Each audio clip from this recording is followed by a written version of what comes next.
Former Transportation Secretary Pete Buttigieg made his case for why young men are embracing MAGA.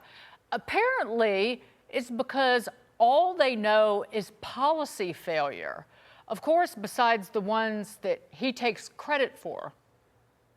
Much was made of the way that a lot of young people, young men in particular, drifted into his arms, right?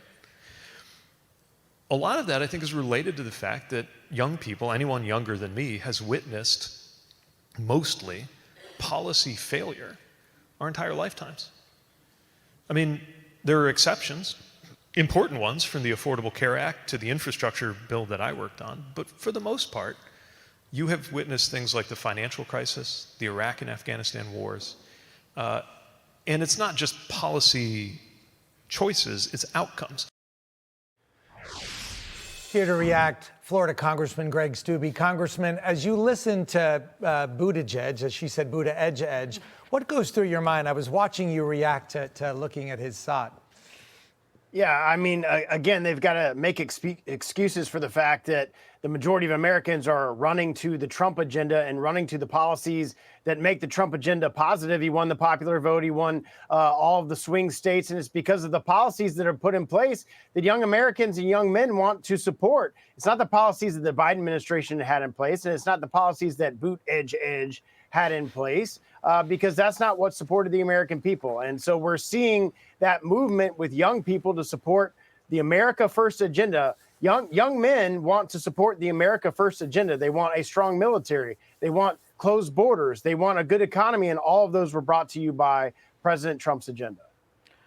One thing that I find hilarious is that Pete Buttigieg talks about the policy successes of Obamacare and, well, the infrastructure bill. But one of the biggest failures in terms of a policy failure is the federal government taking over the student loan and student lending business that really drove up the cost of college and funneled money into institutions that were woke progressive factories that churned out kids with degrees that were utterly useless. And Obamacare is what did that. And does Buttigieg not even know that?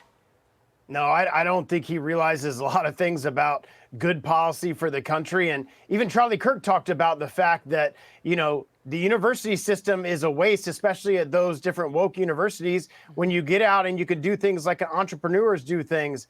So you're seeing that in the young men and young women that are looking at other things other than college, especially these woke colleges that are pushing DEI and all these policies on the American people. And you've seen a complete shift with the Trump administration on those policies. Congressman, I want to move on to a topic that you're putting a lot of work into, which is stopping illegals from having commercial driver's licenses. And today the judge put on the brakes, really essentially saying that you can't limit that. I'd like to really understand, A, why did you find this to be important to you, and what are we going to do to solve this?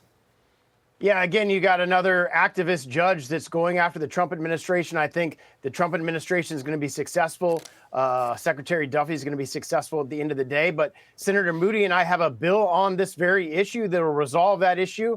It allows for safer Americans to transport and get CDLs, not illegal immigrants getting CDLs. We had that accident right there that you're showing the video of in the great state of Florida that killed 3 American citizens because an illegal got a driver's license in California that never should have gotten a driver's license. He couldn't pass the proficiency test. He couldn't pass an English test. And our bill would require them to be citizens, would require them to pass an English proficiency test, and we require them to pass an actual driver's test. So we're going to file that. Ashley's already filed that. Senator Moody's filed that on the Senate side. We're going to file that on the House side next week. So we will back up what the Trump administration and Secretary Duffy is doing as it relates to the rule that they put in place that's being litigated. We're going to put some congressional action behind that to give them the force that they need. And then those activist judges can just pound sand if it passes Congress, because they won't have the control that they so crave. Congressman Greg Steube, it's great to see you. You too.